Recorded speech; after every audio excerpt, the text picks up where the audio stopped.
हम लोग जो है गॉस एलिमिनेशन मेथड से इसको सॉल्व करना सीखेंगे आज, है ना।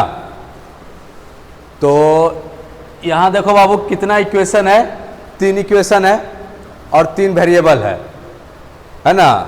लीनियर इक्वेशन पढ़ा होगा, linear equation in 1 variable, linear equation in 2 variable, 3 variable, 4 variable भी हो सकता है। तो 1 वेरिएबल को सॉल्व करना बड़ा आसान होता है। 1 वेरिएबल क्या होगा, मान लो 2x + 3 बराबर समथिंग कुछ दे देगा, है ना। और ये इक्वेशन है क्योंकि यहाँ पे इक्वल टू का साइन है, अगर इक्वल टू का साइन ना रहता तो इक्वेशन ना होता। तो इसको और आसान से सॉल्व कर लेते हैं। अगर लीनियर इक्वेशन इन 2 वेरिएबल रहा, यानी 2 वेरिएबल रहेगा, एक x और दूसरा y या z कुछ भी, है ना। तो 2x + 3y = 7 एक इक्वेशन है और 2 वेरिएबल है, तो इनको सॉल्व करना थोड़ा कठिन है। लेकिन 2 इक्वेशन, 2 वेरिएबल और 2 तरह का इक्वेशन भी मिल जाए तो इनको आसान से सॉल्व कर सकते हैं एलिमिनेट करके, ठीक है। ठीक उसी तरह 3 इक्वेशन और 3 वेरिएबल है, तो इनको सॉल्व करने के लिए गॉस ने एक अपना मेथड दिया है, ठीक है, कि कैसे हम लोग उनको सॉल्व करते हैं। तो सीखते हैं उनको, है ना रे। तो इनको पहले सबसे पहले मैट्रिक्स फॉर्म में कन्वर्ट कर देना है। तो एक मैट्रिक्स बनाते हैं,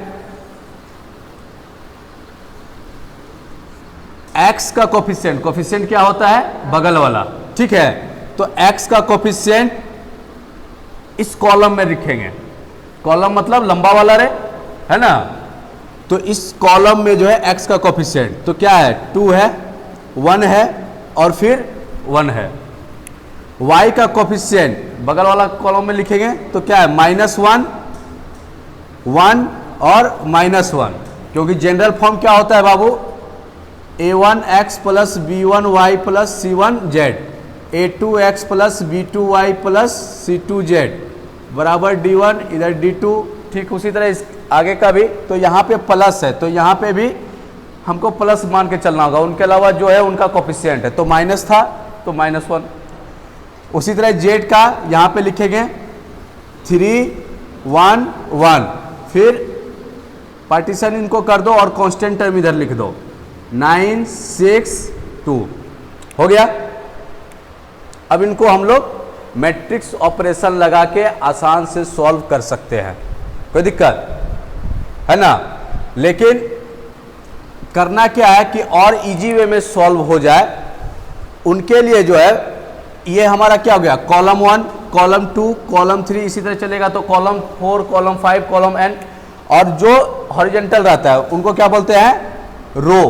तो ये हो गया रो 1, रो 2, रो 3, ठीक है। तो हमारा सवाल जो है इजी वे में सॉल्व हो जाए, इसके लिए क्या करेंगे कि देखेंगे कि ये तीनों इक्वेशन जो हमारा दिया है इसमें जो है x का कोफिशिएंट 1 किस इक्वेशन में है। तो यहाँ पे देख रहे हैं ये दोनों में है ना रे। तो दोनों में से किसी एक को ले लो ऊपर पहला रो में, उससे क्या होगा कि इजी वे में सवाल तुम्हारा सॉल्व हो जाएगा। तो किसी एक को उठा के ले लो, चाहे तो इनको ले लो चाहे इनको ले लो, है ना रे, जिनका मन कर रहा है उनको ले लो, तुम्हारे ऊपर डिपेंड करता है।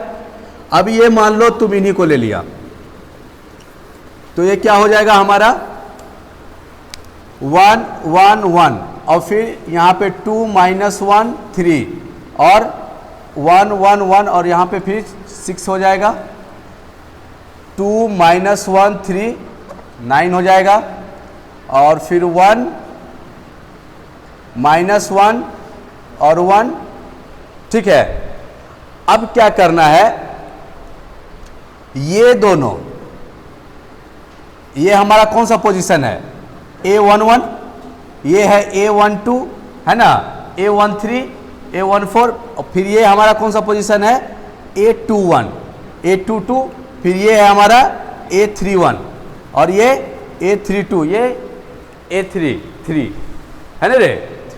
तो ये दोनों को यानी A21 पोजीशन और A31 को हमको 0 बनाना है।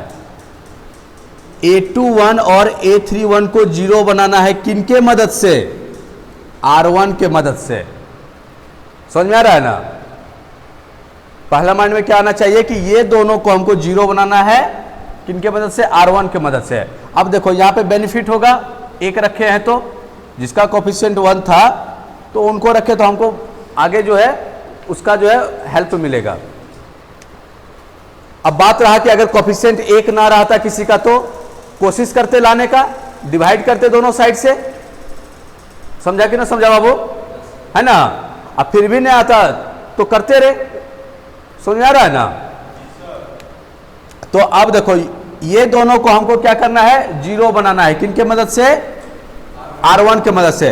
तो अब देखो रे जिनके ऊपर काम करना है ना, जिनके ऊपर काम करना है उनको लिख लो। किनके ऊपर काम करना है हमको, R2 के ऊपर, तो R2 लिख लिए, ठीक है। उसके बाद जो है ये एरो दे दो। समझ में आ रहा है ना, मैट्रिक ऑपरेशन थोड़ा सा समझो कैसे काम करता है। जिनके ऊपर काम करना है उनको इधर लिखे, एरो दे दिए। अब जो यहां लिखे हैं उनको यहां लिख लो, कोई दिक्कत। अब किनके मदद से करना है, R1 के मदद से यहां पे करना है, किसी और में किसी और के मदद से, तो जिनके मदद से करना है उनको यहां लिख लो, कोई दिक्कत। अब देखो सोचो कि ये पोजीशन को हमको 0 बनाना है ना, इस क्वेश्चन में जो है हमको इस पोजीशन को 0 बनाना है। किसी और क्वेश्चन में इस पोजीशन को कुछ और बनाना रहता तो उस अनुसार से यहां पे वैसा ऑपरेशन लगाते हैं, मैथमेटिकल ऑपरेटर यूज करते हैं और नंबर से मल्टीप्लाई वगैरह करते हैं। तो हमको यहां पे इसको 0 बनाना है, इस पोजीशन को, समझ में आ रहा है ना। तो इस पोजीशन को 0 बनाना है, तो इस पोजीशन पे क्या है, R2, तो यानी ये 2 है, और R1 के पोजीशन पे क्या है, 1। अब क्या करें ऐसा जो ये 0 हो जाए, यहां पे 2 से गुना करके माइनस कर देंगे तो ये 0 हो जाएगा। तो यहां पे हम क्या कर देंगे, यानी -2R1। समझ में आ रहा है ना कैसे सोचना है। बस अब इनके मुताबिक ये सब में क्या बदलाव आएगा उनसे हमको मतलब ना है, वो लिख देंगे जो बदलाव आएगा। हमको सोचना क्या था कि इनको 0 बनाना है, समझ में आ रहा है ना, और वो हम कर लिए। फिर R3 पे काम करना है, R3 लिख लिए, एरो दे दिए, R3 यहां लिख लिए। अब R3 के जगह क्या है, 1। अच्छा किनके मदद से इनमें भी काम करना है, R1 के मदद से। तो R3 के जगह क्या है, 1 है कि ना बाबू, और R1 के जगह क्या है, 1। तब क्या करें इसमें जो ये 0 हो जाए, माइनस कर देंगे, कोई दिक्कत। तो माइनस कर देते हैं तो ये 0 थी, यानी इसमें कुछ कांस्टेंट से मल्टीप्लाई करने का ना रहा, खाली माइनस कर दो। समझा कि ना समझा बाबू। अब जो हमारे पास ये बना, अब इनको अप्लाई कर देंगे इसके ऊपर, है ना रे। तो अप्लाई करेगा तो ये क्या हो जाएगा। अच्छा ये बताओ, जिनके में काम हुआ, जिसमें काम हुआ उसी में ना बदलाव होगा रे। जिनके में काम ना हुआ तो उनमें कोई बदलाव होगा, परिवर्तन नहीं होगा कुछ। तो R1 में कुछ काम हुआ है क्या, नहीं हुआ है, तो R1 में कुछ बदलाव होगा, नहीं होगा। तो R1 को एज इट इज उतार देते हैं, 1 1 1 6, ठीक है। R2 में क्या हो रहा है, R2 - 2R1। तो R2 2 है, 2 - 2 इंटू R1 के जगह 1 है, तो 2 - 2 क्या हो जाएगा, 0। फिर R2 के जगह क्या है, -1 - 2 इंटू R1 की जगह क्या है, 1, तो क्या होगा, -1 अब -2 तो -3। फिर R2 - 2R1 तो 3 - 2 इंटू 1, तो 3 में से 2 जाएगा रे, 1 बचेगा। और फिर तुम्हारा है R2 के जगह 9 है, तो 9 - 2 इंटू 6, 6 दूनी 12। अब 12 में से 9 गया रे, 3। और साइन जिनका बड़का वो रहता है उन्हीं का लेते हैं रे, तो बड़का ये ना है रे, है ना। तो साइन इन्हीं का चलेगा, तो क्या हो जाएगा, माइनस। अब ठीक उसी तरह R3 का काम करेंगे, है ना। तो R3 में क्या हो जाएगा, R3 - R1 यानी 1 - 1 0, -1 - 1 -2 1 माइनस 1 0 और 2 माइनस 6 क्या हो जाएगा -4। कोई दिक्कत? तो पहला स्टेप में हमारा क्या था, ये मान लो मेरा पहला स्टेप है, तो पहला स्टेप में हमको क्या करना था, ये दोनों पोजीशन को 0 बनाना था। किनके मदद से? R1 के मदद से। अब आगे क्या करना है, इसको 0 बनाना है, A32 को, है ना, इसको 0 बनाना है R2 के मदद से। किनके मदद से? मेक इट 0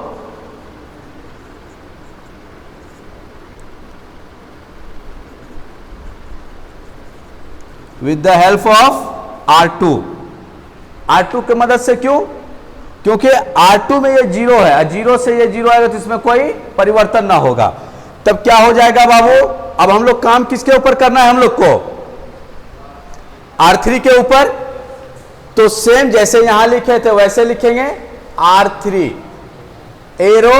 अब R3 है तो R3 यहां लिख लो। अब किनके मदद से काम करना है? R2 के मदद से। तो R2 यहां पे लिख लिए।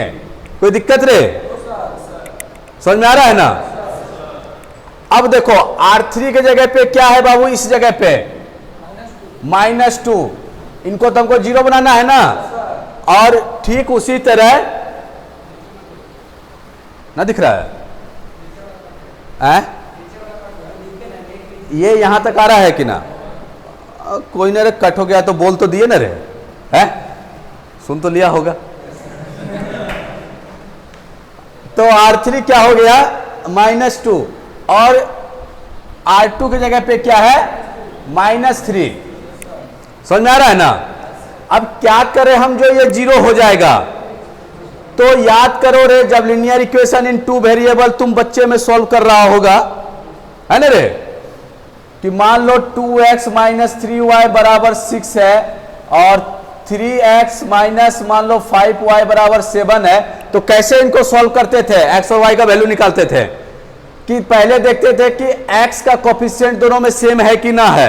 ये मान लो इक्वेशन 1 है, ये इक्वेशन 2 है, तो x का कोफिशिएंट दोनों में सेम है, नहीं है, आगे बढ़ते थे।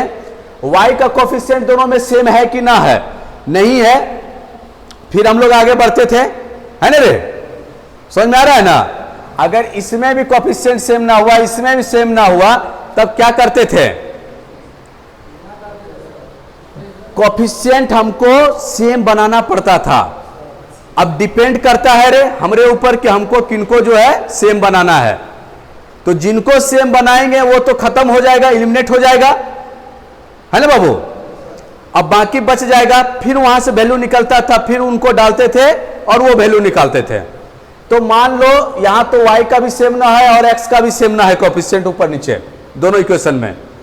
तो इनको बनाने के लिए सबसे सिंपल उपाय हम लोग क्या करते थे कि इनका जो कोफिशिएंट है, मान लो हमको x को हटाना है, तो x में जो है उनके सेकेंड इक्वेशन में जो कोफिशिएंट उससे गुना कर दो और ऊपर वाला में नीचे वाला से गुना कर दो।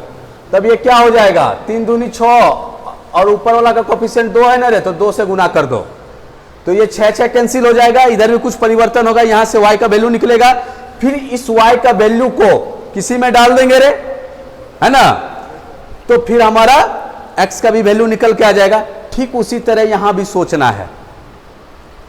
यहां पे -2 है, यहां पे -3 है, तो -3 से यहां पे मल्टीप्लाई कर दो और यहां पे -2 से।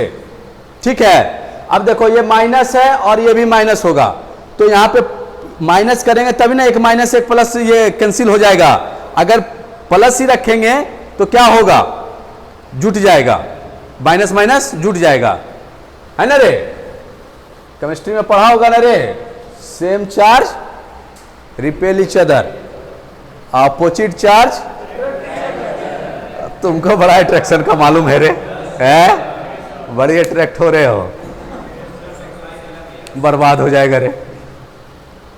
तो ये क्या है माइनस, अब देखो -3 इंटू R3, R3 की जगह क्या है -2 plus -2 into R2, -2 into R2, R2 की जगह क्या है बाबू, -3, तो ये क्या हो जाएगा, अच्छा यहाँ पे तुमको माइनस करना होगा, प्लस करेगा तो काम ना बनेगा, जीरो ना होगा, हमको तो जीरो बनाना है रे, मैथमेटिकल ऑपरेटर को लेके, है ना, प्लस माइनस गुना भाग, तो ये माइनस, तो -6 और फिर यहाँ देखो माइनस माइनस प्लस और फिर ये माइनस, तो ये जीरो आया कि ना, जीरो आया कि ना आया बाबू,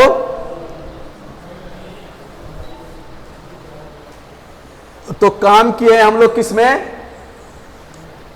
R3 में, तो 1 और 2 में कोई बदलाव आएगा, कोई बदलाव नहीं आएगा, आएगा रे, बोलना रे, ना आएगा, तो 1 और 2 को एज इट इज लिख दिए, और 3 में क्या हो गया, -3 इंटू R3, तो -3 इंटू R3 की जगह क्या है, जीरो, और -2 इंटू R2, R2 के भी जगह जीरो, समझ में आ रहा है ना कि पहले उनको जीरो बनाने का क्या फायदा मिल रहा है, तो ये पूरा पोजीशन क्या हो जाएगा, जीरो, और इनको भी हम लोग सॉल्व किए अभी कि -3 इंटू R3 यानी -2 और -2 इंटू -3, और इनको सॉल्व किए तो जीरो आया था, इनको भी सॉल्व करेंगे तो क्या हो जाएगा, -3 इंटू R3 की जगह जीरो है, फिर -2 इंटू R2 की जगह क्या है, 1 है, तो क्या हो जाएगा, -2 और ये माइनस, और फिर ये 3, ये जीरो, जीरो में से माइनस, ये प्लस हो जाएगा, तो प्लस का 2, कोई दिक्कत, अब देखो -3 इंटू R3 की जगह क्या है बाबू, -4, अब -2 इंटू R2 की जगह क्या है, -3, तो 4 तिहाई 12 और ये -3 दूनी 6, ये प्लस में आ जाएगा रे, माइनस इंटू माइनस प्लस हो जाएगा ना, और ये प्लस हो जाएगा फिर माइनस, तो 12 में से 6 गया 6, सही ना है रे।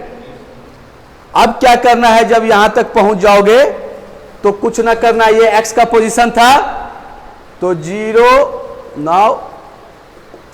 Into x plus 0 into y, और ये z का था, याद करो ये x का था ना रे, यहां y का लिखे थे कोफिशिएंट, यहां z का, ठीक है, और मैट्रिक्स का क्या होता है बाबू, फॉर्मेट ax बराबर b, समझ में आ रहा है ना, या इसको ऐसे भी लिखते हैं कि ये a मैट्रिक्स हो गया, और यहाँ पे x y z, और यहाँ पे तुम्हारा कांस्टेंट टर्म लिखाता है, ठीक है, अगर वो ना भी समझ में आ रहा है तो कोई दिक्कत ना, कैसे करना है सवाल को ये सीखो, है ना रे, तो 0x plus 0y plus 2z बराबर 6, ठीक है, तो यहां से z बराबर क्या आ जाएगा, 6/2 यानी 3, कोई दिक्कत, फिर उसी तरह 0x minus 3y plus z बराबर -3, z की जगह 3 है तो -3y प्लस 3 बराबर -3, इधर जाएगा तो माइनस माइनस का हो जाएगा प्लस, तो -3y बराबर 6, और y माइनस साइन रह जाएगा, क्योंकि अभी माइनस में माइनस माइनस प्लस होता है, लेकिन साइन हुआ तो माइनस से ना रहेगा रे, तो y बराबर का हो जाएगा -6/-3 यानी 2, कोई दिक्कत। अब ठीक उसी तरह x plus y plus z बराबर का हो जाएगा 6, x प्लस वाई की जगह क्या रखेंगे बाबू, y का जो वैल्यू निकल के आया है 2 और z का जो निकल के आया है वो बराबर 6, तो x बराबर क्या हो जाएगा 6 और 3 2 5, तो 6 में से 5 गया रे 1, तो हमारे पास वैल्यू निकल के आया x बराबर 1, y बराबर 2 और z बराबर 3। अब हम सही है कि गलत है इनको वेरीफाई भी कर सकते हैं। ये जो हमारे पास इक्वेशन दिया हुआ है तीनों डाल के देखो दोनों साइड बराबर हो रहा है कि ना। अगर बराबर हो रहा है तो हम सही किए हैं रे, और ना बराबर हो रहा है तो करने ना आया तुमको, है ना रे। तो मान लो ऊपर वाला में डाला रे, तो क्या हो जाएगा 2 इंटू 1 माइनस 2, अब प्लस 3 इंटू 3 बराबर 9, तो 2 माइनस 2 प्लस 9 बराबर 9, 2 2 गया 9 बराबर 9। लग रहा है कि सही किया है रे? आता है रे? सीख रहा है ना? सीखो बाबू, काम आएगा। हाँ तब है ना एग्जाम में लिखेगा। दूसरा का है x plus y plus z बराबर 6, तो 1 प्लस 2 प्लस 3 बराबर 6, तो 6 बराबर 6। सही है। x माइनस वाई यानी 1 माइनस 2 और प्लस 3 बराबर 2, तो 3 1 4, 4 में से 2 गया 2, यानी जो हम किए हैं करने के बाद जो निकला तो हम लोग जो है सही किए रे, वेरीफाइड हो गया, वहां से दोनों साइड बराबर हो गया। कोई दिक्कत? समझा बाबू? चलो